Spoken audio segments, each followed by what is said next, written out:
Great. So, hi everyone. Welcome to the 2023 ClinGen Clinical Genomics Career Panel. This is the second panel of the series, and today we will be focusing on the clinical laboratory careers. Last week we had a panel of genetic counselors, and that recording is available on our website. In addition, we have a few more sessions coming up for later on the summer. All sessions are happening at 12 p.m. Eastern Time on Wednesday. So please take a look, see if you guys are interested in joining anything other panels. It's just a good opportunity to introduce everyone to the field of clinical genomics and the different career paths that are open to you all.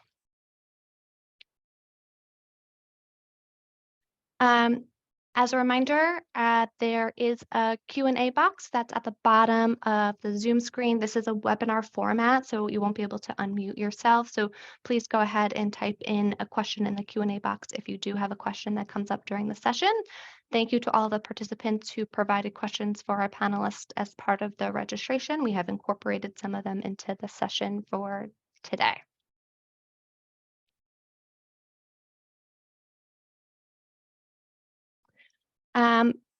Before we get started with a little background on clinical laboratory careers, I'm just going to take a quick poll. There are two questions. The first question is just to get an idea of where everyone is in their career path.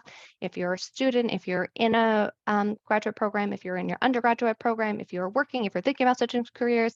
And then the second question is just to get your familiarity with careers in clinical genomics. Clinical laboratories. Sorry about that.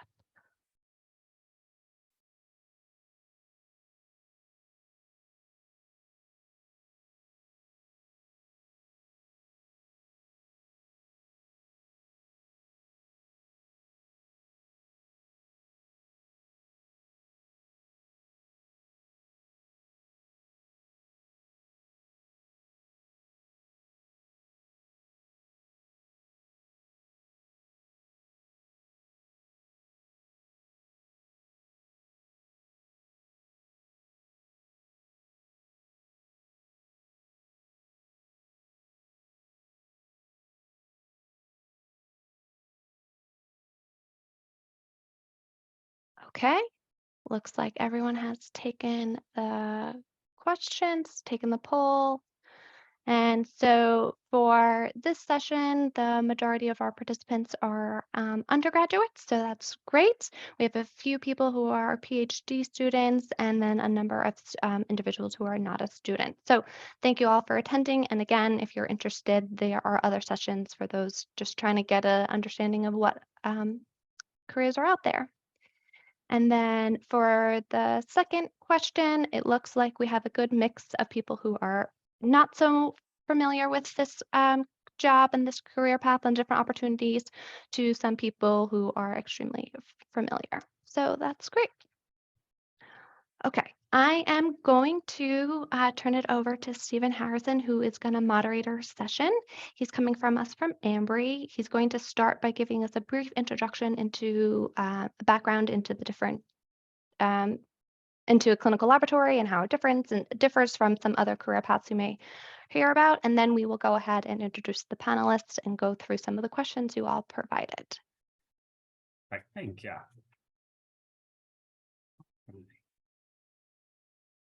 So sort of the first as a background, what is a clinical lab, since this is the career panel for clinical lab careers. So the way that we've defined clinical lab here is, a laboratory that performs testing using human specimens, tissue, and where these results do go back to the patient and goes into a medical record and could be used to make any sort of medical decisions with this information. So different than sort of a research context, and this is where, this actually could go into a medical record and could impact medical management. So in the United States, the clinical labs are governed by, are regulated by the Centers for Medicare and Medicaid Services, CMS, that set a lot of the standards for how we need to operate as clinical labs. They set up a lot of the rules and regulations that are needed in order to qualify to be able to do this type of testing in the US. Additionally, labs are required to maintain a Clinical Laboratory Improvement Amendments license or certification from CLIA. And so this again goes towards to make sure that from a quality perspective, that we are following the right rules, that we're doing things to a set standard as far as, how to handle specimens, how to make sure the right patient's getting the right results, that CLIA sort of sets at least the minimum bar for how we're supposed to follow these. So there are currently over 260,000 laboratories in the US that are covered by CLIA. And this varies by how complex of testing there are some, more the simple assays up to a very complex assay. But again, anytime that it involves human specimens going back to a human, it falls under this CLIA regulation. And there are lots of different types of clinical labs. I mean, we'll mostly be focused today, I assume, more on the molecular genetics type, but there's microbiology, cyto, which maybe we'll be touching on today, pathology, and all different types of clinical laboratories. So the next slide, sort of again, how clinical lab versus research lab varies. In a clinical lab, it is often a indication-based testing. There's a reason to go, that this person wants to have testing performed. It could be because of a diagnosis themselves versus a family history versus carrier testing, that there's usually some reason this person needs testing. And again, there are specific rules that we need to follow on the clinical lab side. There are, the SOPs that need to be followed and have to have tracking for. There's a lot more quality oversight on the clinical lab side versus the research side, which is often more sort of disease focused, could be more on the basic science side. Some of these will be funded by different grants. The major difference between research and clinical is in the end, the results from research don't go into a patient's medical record. Some of those then could lead to a clinical test in the future, but on the research side, it is more geared towards a sort of answering a scientific question that then in turn could lead to some changes for that person in the future. But that's not the point of the study, to be able to impact those people involved in the actual testing there. The next slide. So within the clinical lab setting, there's personnel that works on both the wet lab side versus dry lab side. So on the wet lab side, people who are more physically in the lab are working on assays, handling patient samples, being able to actually perform the tests themselves. Whereas then on the dry lab side, we think of more as the people who do their processes outside of the lab. This is more the result interpretation. This could even be more on the quality control side. This could be actual, report drafting, looking at the results, putting together, talking with clinicians. So sort of there's many different roles, which I think we'll primarily be talking probably more on the dry lab side today, but a lot of us probably also have had experience starting on the wet lab side and moving over time. So we can definitely touch on those. And lastly, there are, within the clinical lab spectrum, a lot of different career potential. So we talked about wet versus dry, but then there's still even differences as far as specialty areas. There are certain labs that focus on a specific disease type, or maybe even tissue type, they'll more specialized, versus then there's also a broad approach. And there are people who have backgrounds in more of a specific disease versus maybe they're looking at all rare disease and it's more of a general approach. Cardiology, adult genetics, carrier testing, that there's differences in how you sort of think about the results in these different scenarios.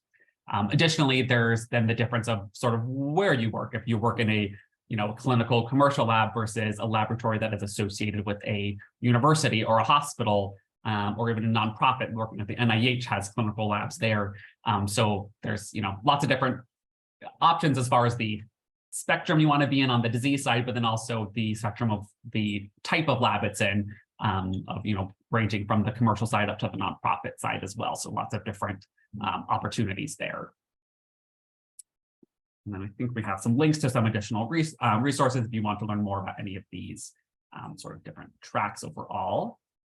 I think we will then lead into now, starting with our panel. So I think what we could start with is have each person introduce themselves, and then where you work, what you do, and just a little bit about your background as far as certifications you would have done to get to where you are now. So again, who you are, where you work, and then a bit about your background and training. So we can go in the order that we are here on the slide. So we'll start with Swaroop, if you want to go first. Yeah, thanks, Stephen. Hi, everyone. Swaroop Aradhya. I am a board-certified clinical cytogeneticist and a clinical molecular geneticist, which means that, as Stephen was describing, there are various training programs that you can go through to ultimately work in a clinical genetics lab. And within that, you can take different paths to get specialized in different areas within medical genetics. And so I did cytogenetics and molecular genetics, and there are others that maybe others will comment on.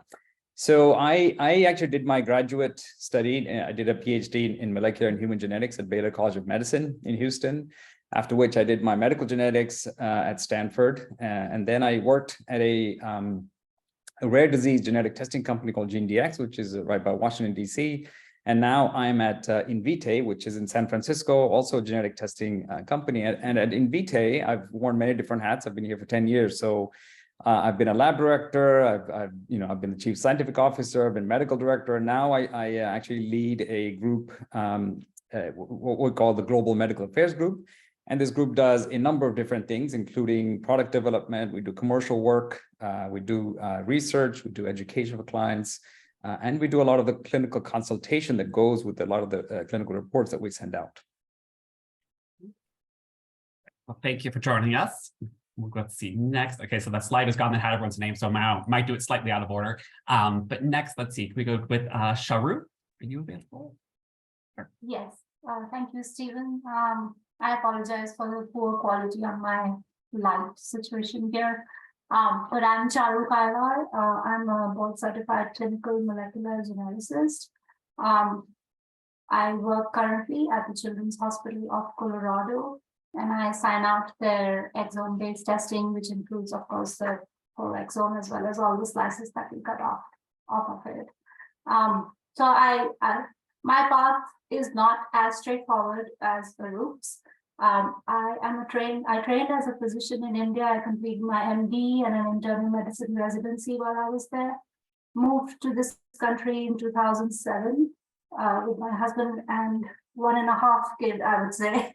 And then I kind of had to reprioritize what I wanted from my life. So I definitely wanted to be the caregiver to my young children. So I took a little bit of a break, and then I enrolled.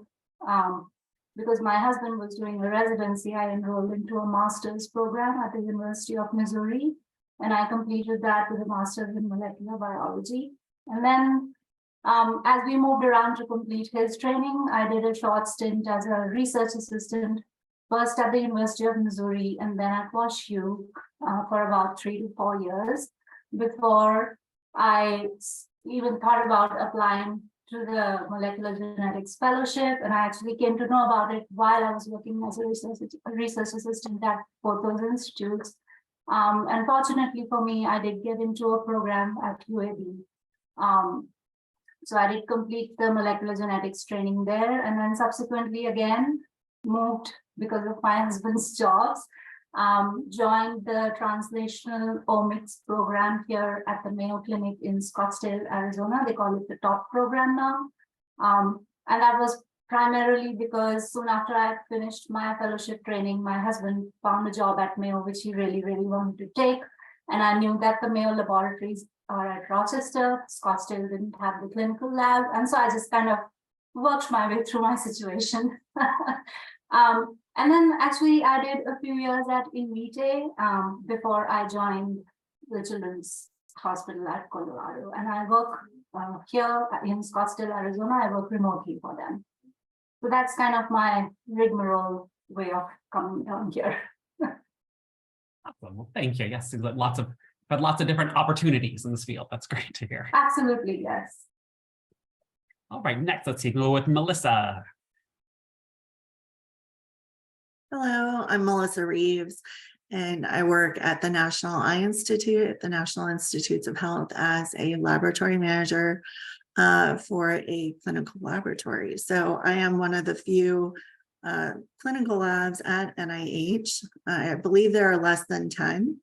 So we are a bit of a unicorn, and CLIA doesn't really always know what to do with us when they come for inspection. So it's been interesting to see both sides of the coin, the research side as well as the clinical side. I got my bachelor's in biology at Virginia Commonwealth University. And then I started working in industry in pre-implantation genetics. And I did that for about 10 years. And during my time there, I decided to go back to school and get a master's degree at George Washington University in genetics. And then after my time at the GIVF, then I went on to NIH, and I've been there about 15 years. And so my current research is in rare eye disease that cause blindness. And so it's a very different field from where I started. And so I just want to encourage you all to know that you can switch gears in the middle. I'm also actually finishing my PhD in a week. I'm going to my defense next week. So I'm very excited. Also at Virginia Commonwealth University in health science research. So yeah, I also don't have a straight path. You know, sometimes when you are working along, you don't really know where you're going. And so it's been interesting up until now, but it's been fun as well. And so yeah, that's where I am at now. If I seem a little scattered, that's why. That's huge coming up next week. Yeah, it's been a while coming. I've been looking forward to it for the past few months, so it's exciting. But yeah, thanks for having me today. All right, next we'll go to Vulcan. Sorry if I said your name incorrectly there. Yes, it's a great pronunciation. So yeah, hi everybody. My path also similar to Sharu's path. I'm a medical geneticist from Turkey. I finished my residency in 2013. And I came to the United States, and I worked with Wendy Chang at Columbia University. I did some kind of research, like a dry lab research, gene identification. And then I went to Baylor to do laboratory genetics and genomics. And I finished it in 2021. And since then, I've been working as a lab director, now associate lab director at New York Genome Center. And the reason was like, I love Cyto as well, but I wanted to be like, more invested in whole genome sequencing. And here now we are primarily doing whole genome sequencing in prenatal cases, which is very exciting, and I like to do it. And yeah, this is where I am right now. Thank you for joining us. And our last panelist here, Abhinav. Hey, Stephen. Hi, everyone.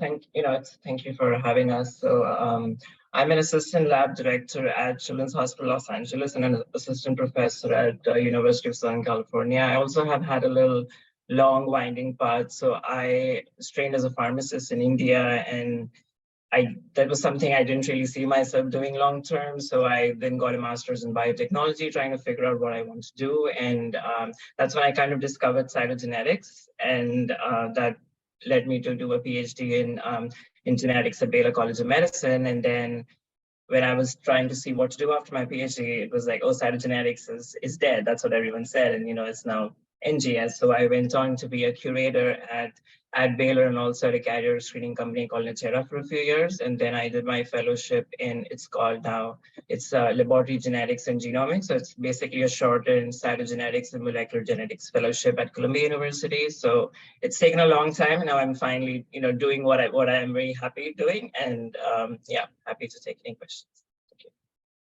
Sounds like, yes, we both have very different backgrounds to get to where we are, and a nice spectrum of commercial and academic and NIH from spectrum here. So it looks like we have good voices here.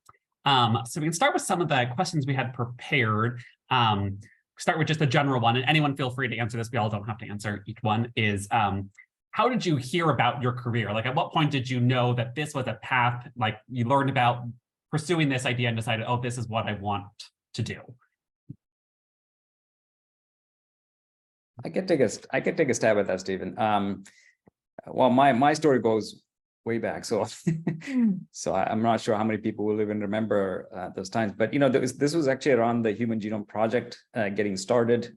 This was in the mid-90s, and it was an exciting time, right? I think for a long time there was a lot of talk about how genetics was really going to change medicine, and the Human Genome Project was coming around. I just finished up my undergraduate at the time, and I decided to work for a couple of years at the National Human Genome Research Institute as a technician. And that really, I think, opened my eyes to what this field is and could be, and how genetics was going to really affect how we think about healthcare, right? And so that really had, I think, a profound impact on me, which then led me to pursue graduate study at Baylor. That's kind of how I got started.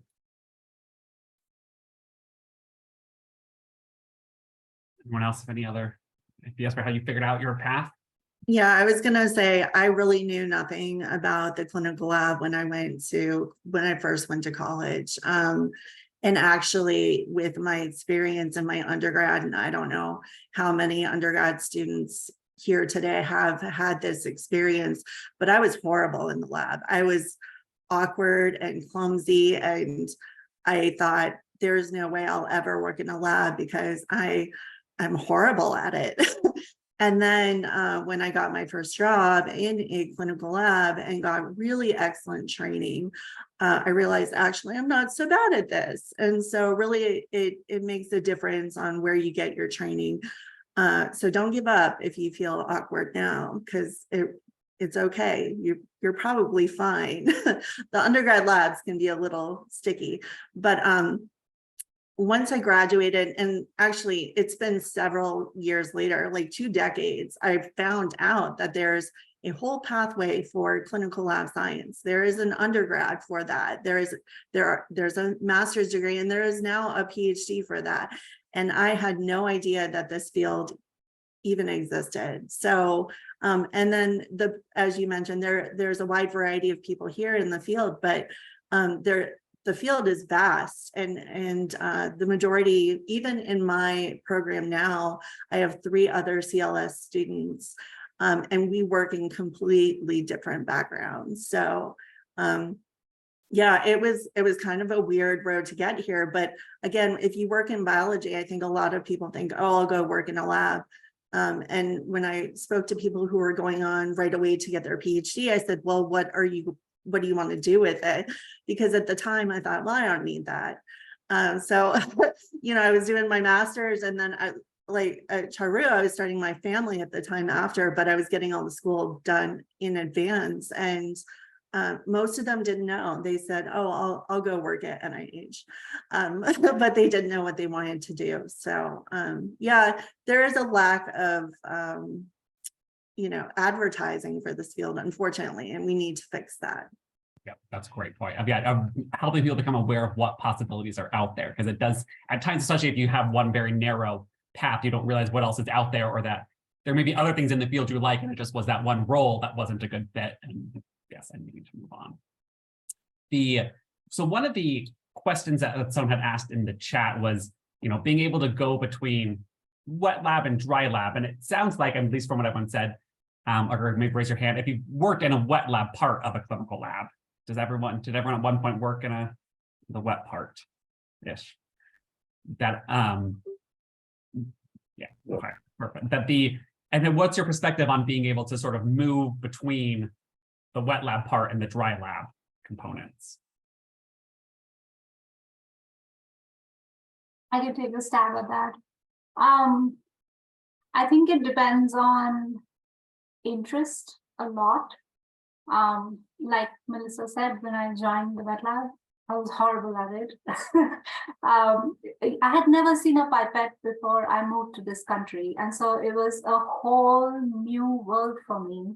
And so I think it took me almost the whole year in my master's program to really feel comfortable doing all the assays. And my thesis was epigenetics of the notch signaling pathway in CLL. And so there was a lot of, cell counting and expression studies and all these things that I really had only read about, but never actually done on my own. So I'm not saying I didn't enjoy it, but I started actually, getting more interested in, so, okay, you do this in the wet lab, but then what do you do with it after? And how do you apply it to really influencing, say, patient care? And I mean, for cancer, it is very obvious, and everything starts up with cancer because all the drugs are targeted to various mutations and everything. But then, due to my own family experience, I had a lurking interest, a background interest in rare disease, and so when I got the fellowship at UAB and they were doing NF1, that's when it really it triggered the part that I was really good at, which was not really the wet bench part, but what happens afterwards. Because as a fellow, we transitioned from having a DNA and cDNA based NF1 assay to an NGS based NF1 assay there at UAB, and that was my fellowship project. I was responsible for doing everything, beginning from what chemistry to use, to how the pipeline would flow, to how we would draft the report.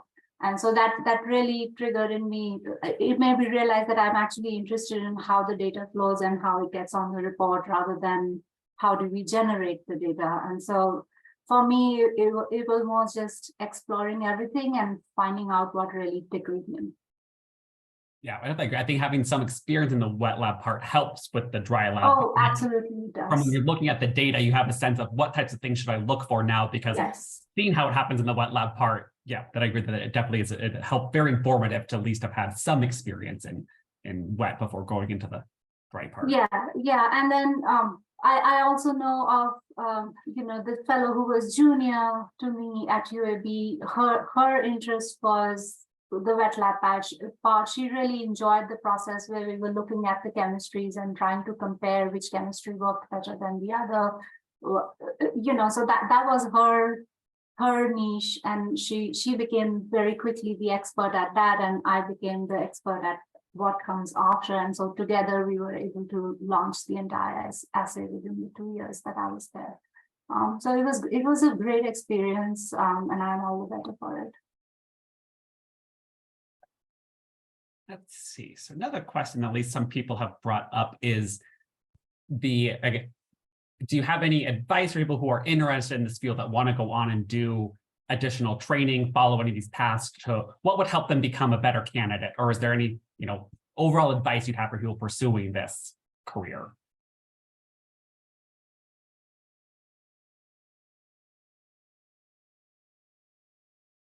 Or any advice on how to make yourself a better candidate to apply to fellowships or anything?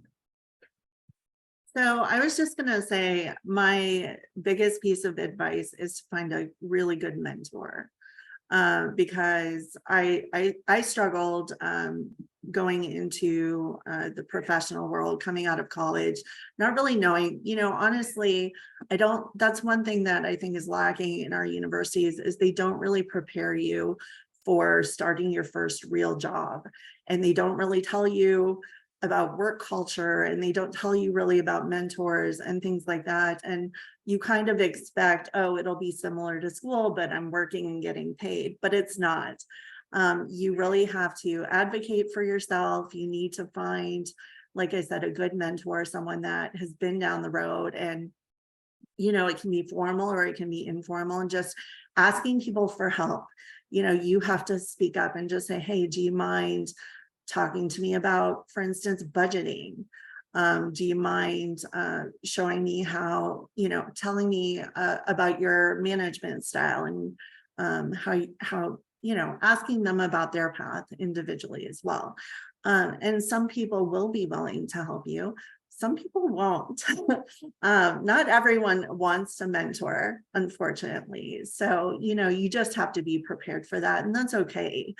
But I think as far as making yourself a good candidate, the biggest thing, again, would be to find a good mentor, and then also just work hard, just put yourself out there and be dedicated and put in the hours and work hard. Yeah, that's really good advice. Maybe I can add. another angle to this, which is, I think it's really helpful to understand the landscape of this whole field, right? I mean, obviously you'll learn more about the landscape as you go through your journey, but it's always helpful to talk to a lot of people and get a good sense for the dimensions of the landscape. And it's kind of what this panel is about, but you should talk to a lot of people, really understand all the ways that you can enter this field and participate in it. And I say this because it will help, I think, to understand which parts of the landscape that you really become passionate about, or you can become passionate about, right? What is it that really gets you going? And I think that discovery of that passion and how it connects to what you can do in genetics is an important part, I think. And the field is changing very rapidly, right? The technologies are changing, it's constantly shifting.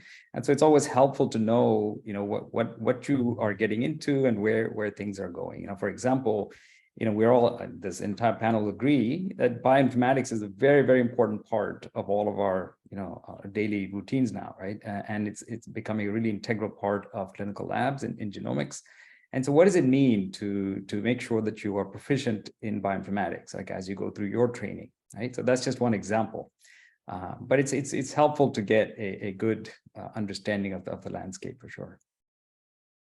That's a great point. One of the things I wish if I had done it all again is I would have tried more in the bioinformatics space, because there is such a dependency on bioinformatics in this field that, like, I don't have any coding or anything background, but I wish I knew more of the basics to be able to help with that, because so much of this process is about, there's just so much data, and it's knowing how it gets filtered, but like what actually goes through the data and being able to like look at all that data in a smart way. And I mean, I just wanted to add one thing is, networking is very important and being visible, because, as a reason, it's been 2 years since I completed my program. Every program gets about 50 applications for one position. So it's really, really hard to choose that one person. So visibility matters. So, participating in, ClinGen, that's a great opportunity to learn more about the whole field of clinical genomics, and also getting yourself out there, getting visible, going to, the meetings, the ACMG meeting or ASAG meeting. So, just because, if they have seen you before, or they've interacted with you before, or seen you on a Zoom call, it just makes it so much easier, to get to the next step. So we'll definitely do that. Yeah, and sorry, if I may just tag on to all of that, I completely agree with what has already been said, but and it just might be my personal experiences that,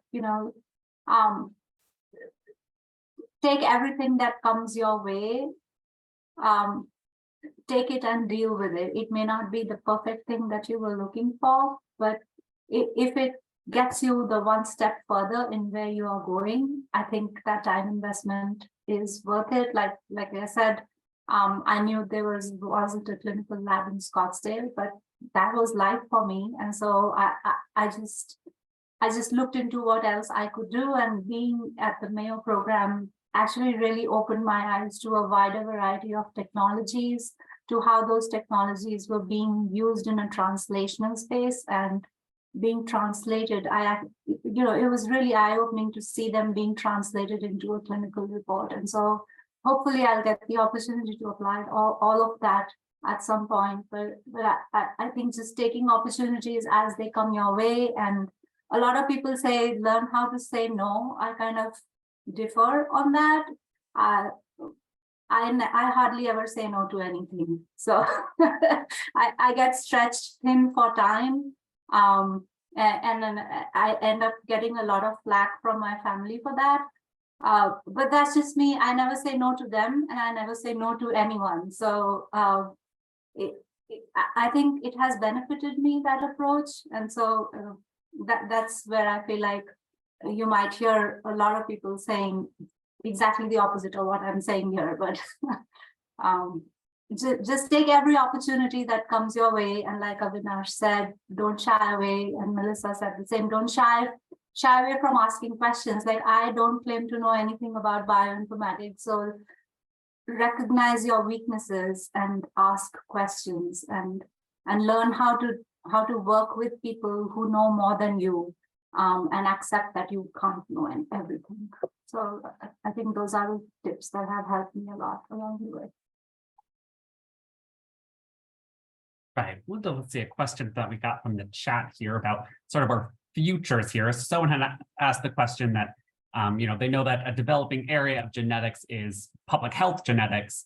And they're wondering how any of us saw this profession being integrated into our current roles or jobs of kind of now more public health as opposed to just looking at, specific patients. If anyone's thought about how that'll impact our future work.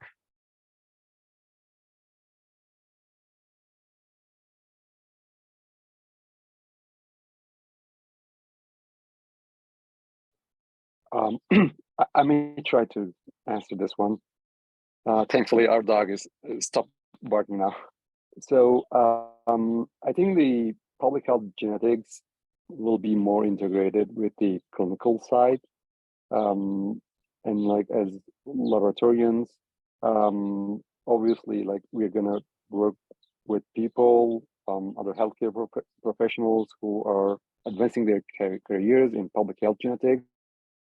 Maybe to train them more about the laboratory side of the things, because this knowledge is also needed when you explain something to your patients and other public about the genetic syndromes, how they occur, what can be done or what will be done in the future, etc.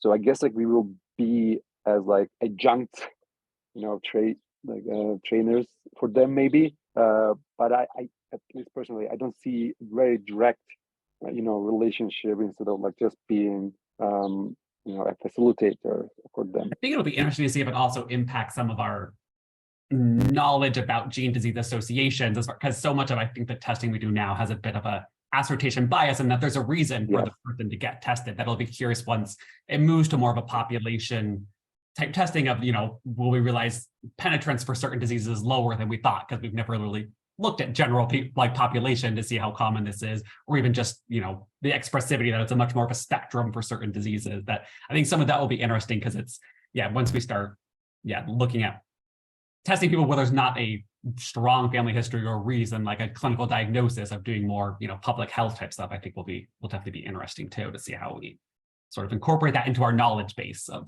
genetics. Let's see. Another question here. So maybe just sort of a bigger, broad question here is sort of general, what does a day in your career look like? On an average day, what do you do? And just to give people a sense of sort of our different paths, what does a typical day look like for any of you? I can jump in here, Stephen. So I will I hope it'll be useful for this audience to sort of hear my description, because it is an atypical one. So I thought maybe I'll just jump in here. Typically, as I think you've already heard, a lot of the lab geneticists will go through their training, and the traditional role is to sign out clinical cases, talk to clinicians, make sure they understand the results of the testing, right, and make sure that the information gets to the patient, etc. I've taken a slightly atypical, not slightly, an atypical path in that, I started off as a lab director, but I really, because I was operating in a private company, I had many other opportunities to expand, my interests. And so I started to work collaboratively with a lot of the commercial people in the lab. And so I got into, working closely with educating clinicians, doing joint research with external groups, both academic groups as well as private groups. And so it's over time, I've gotten into a lot of other areas beyond just the traditional lab director role. And so it's involved commercial work, research, education, and even sort of executive decision-making at these companies. And I do think that's an interesting point to make as far as I think a lot of us is maybe similar career paths as far as, right out of fellowship. Yeah, you often start with more of the reporting, case sign out, and then over time, people definitely sort of reduce the amount they're spending on that and sort of moving into other parts of the companies or labs, more into, medical affairs or, management or things like that, and less time on the day-to-day signing. Because do you still actually sign cases, or you've more moved past that part, right? Yeah, and I hope the point was clear in that, you go through your training, you develop certain skill sets, you develop certain knowledge. You can actually use that for many different purposes, right? It's not just a single clean line, signing reports and talking to clinicians, which is an important part, but there are many other ways that you can actually use your knowledge and skill sets. And that can ultimately impact, genomics at large, right, in healthcare. So think about it in a bigger way. Anyone else want to chime in about just what an average day in their life looks like? Yeah, so I was just going to say, in addition to laboratory management, I'm also a clinical trial coordinator. So depending on the day, I may be talking to clinicians or scientists, because the clinical trial I manage is an open resource for data and DNA sample access. So we coordinate with researchers as well as clinicians who submitted participants to our study, and I talk to the participants as well. And then I oversee the quality and the safety operations of our clinical laboratory. So I review SOPs and standard operating procedures for those who don't know what that is. And then I'm also doing research as well. So I may be in the lab doing bench work that day as part of my day as well. I just want to mention that I've seen over the years, some people, they get bored with lab work. Unfortunately, I'm surprised by it because I really enjoy it so much. And when you go to the dry side, as people call it, you kind of miss it a bit. I don't know. Some people don't. I've worked with people who are like, oh, I'm glad that's done. And they really enjoy the administrative side of things. But, having been on the dry side for a while and then going back into the lab and doing both, it's been a lot of fun, actually. Don't worry if you feel like you're getting bored with what you're working on at any given time in your position, because clinical work is repetitive and you kind of do the same thing over and over and over again. But you can always diversify and ask for something else. I mean, there are other jobs to be done. So.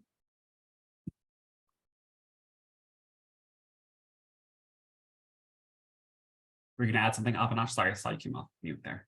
Yeah, but I think you were on mute, so I wasn't sure. Go for it.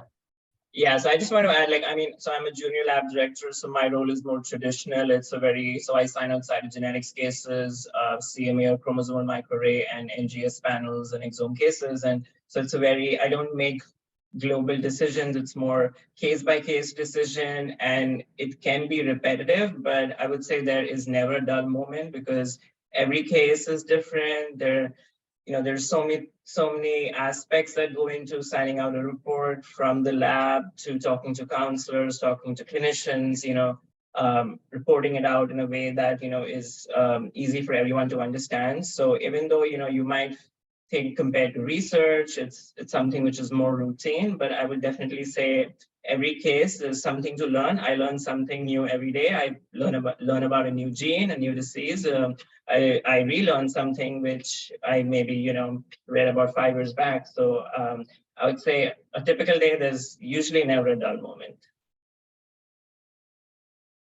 That's true. It's variable because there's different types of cases, different bindings it kind of keeps it interesting. All right, let's see. There's a lot of questions about certifications, and I think at least for Swaroop, Fulcum, Avinash, Sharu, we all did FACMG fellowships, right? And Melissa, can you speak a bit more about what your training was? Because I think, at least for, I guess I answered the question someone asked about the FACMG part, that this does allow people with a PhD, or it could be an MD or other backgrounds, to be able to be involved in a clinical laboratory setting, that we can be laboratory directors, sign out cases, since Melissa, you have a different background, if you want to speak a bit about what your certification is. Yeah, so the majority of people who go through CLS programs, they become certified. Can you, just say what CLS is, just so people know. So clinical laboratory science. It used to be MLS, medical laboratory science, everything changes what it's called over the years, which just confuses everyone. So if you go through these integrated programs, you usually become certified in CLS or MLS or as a med tech. There are a lot of different certifications available through ASCP, the American Society for Clinical Pathology.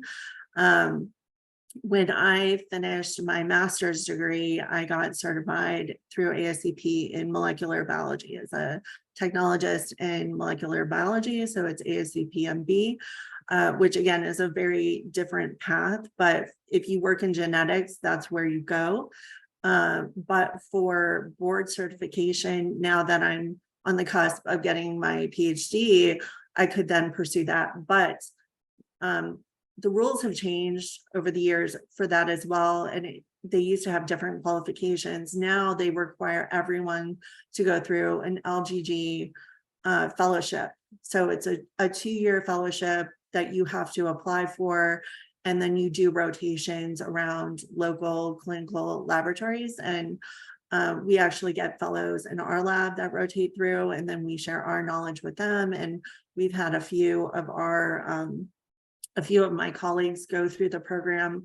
One is about to finish, one just finished this past year and was board certified.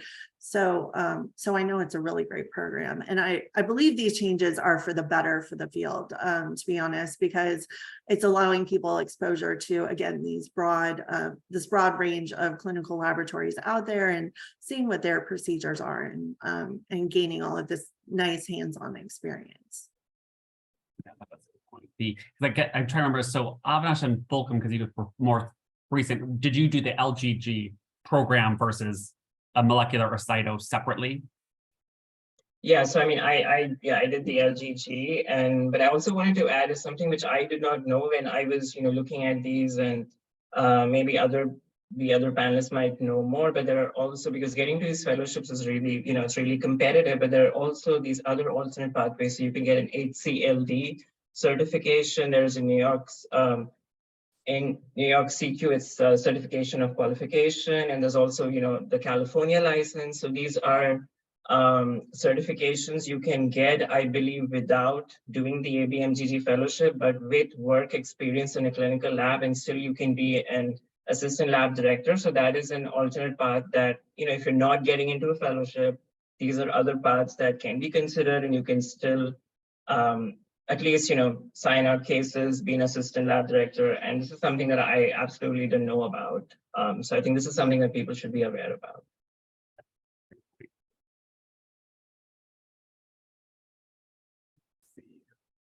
I guess one other question there is, how did you all decide which programs to go pursue? Were you at the institution that already had it, or did you just apply to all the options you had for different programs? I could say where I was in grad school, the place where I was in grad school didn't have a fellowship program. So I just applied to every place that had an opening. And I don't know if other people have this similar experience. One issue when you're applying to a lot of the ABMG fellowships is they may say that they have an opening. There's often internal lists of people already waiting in line to get into the position. So it is difficult, as Avinash was saying, that it's become pretty competitive to get into a lot of these fellowships, unfortunately, that it sometimes does help to have some experience or to have worked there in order to help get a leg up on the competition there. If anyone else has other perspectives on that. No, you're completely right. Like, you have to apply to every place. Even if you get the word that okay, they're gonna get you. I mean, things can change, and like you have to keep your options open here.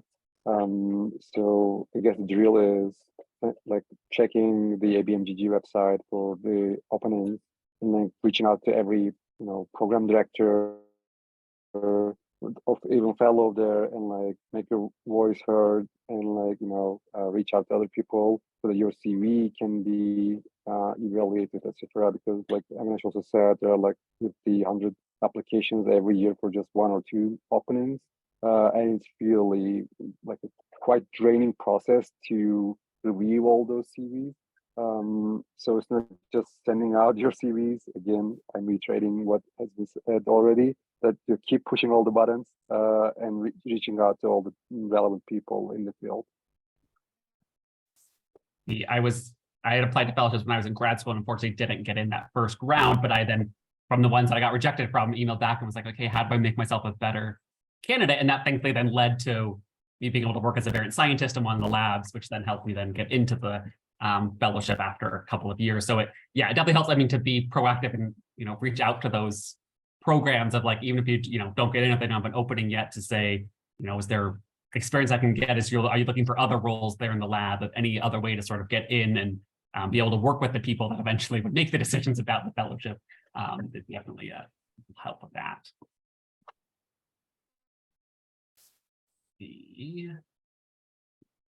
Sort of a broad question here, maybe just as we have a few minutes left, is there, if you were to do it all again, would you do anything differently? Or would you follow the exact same path you already did?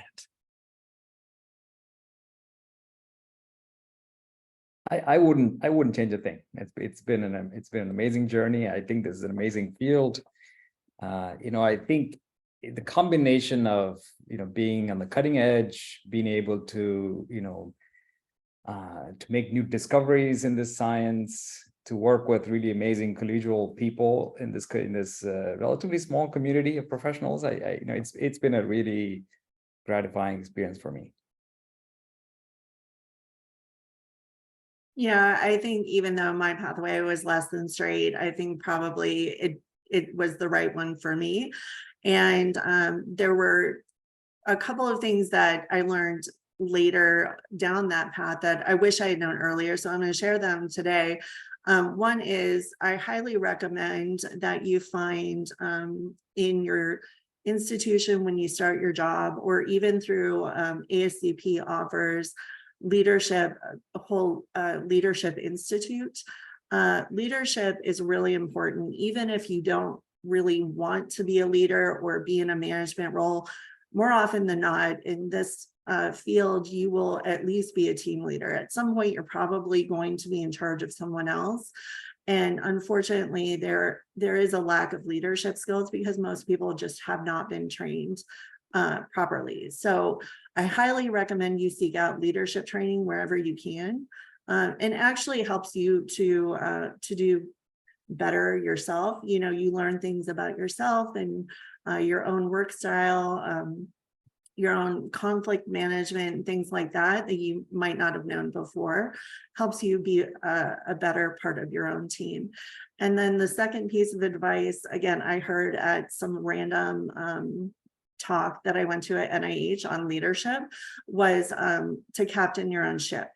And I don't know why that wasn't obvious to me from the beginning, but it wasn't, because again, I just assumed that people would just help you naturally.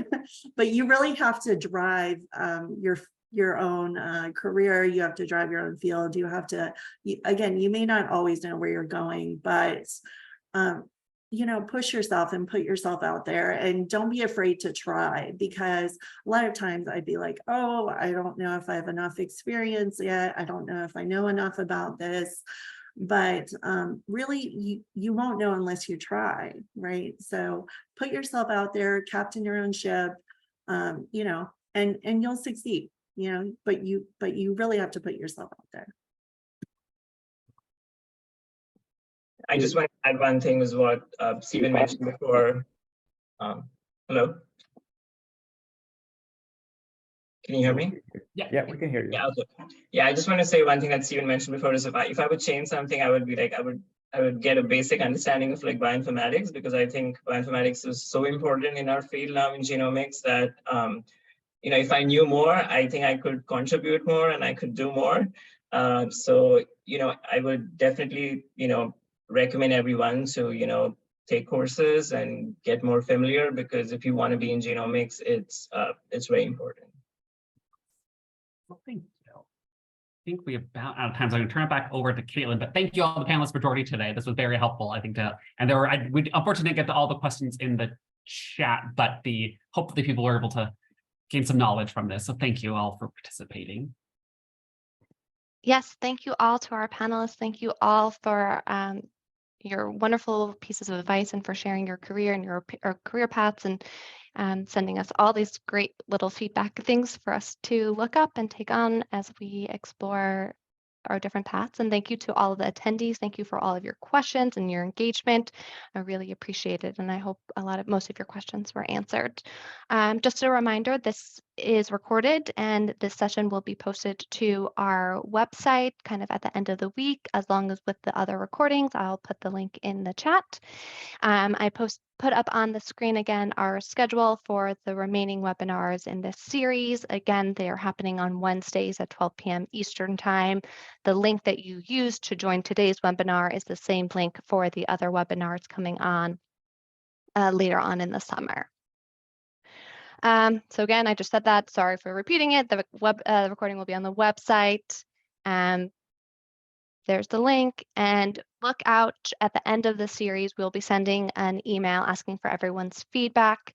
If you don't mind filling out that survey, we would greatly appreciate it so we can make any adjustments to this panel in the future, or if there's additional webinars that may be useful in the future. If you want to give us a comment, we'll see what we can do. So again, a huge thank you to our panelists. Thank you so much for your time. Thank you for spending an hour with us and going through and sharing all this wonderful information. Thank you to Stephen for moderating and for keeping us all on task. And thank you so much for all of our attendees and your participation and engagement. And we really appreciate it. I hope you all have a wonderful day. Thank you. Thank you. Thank you.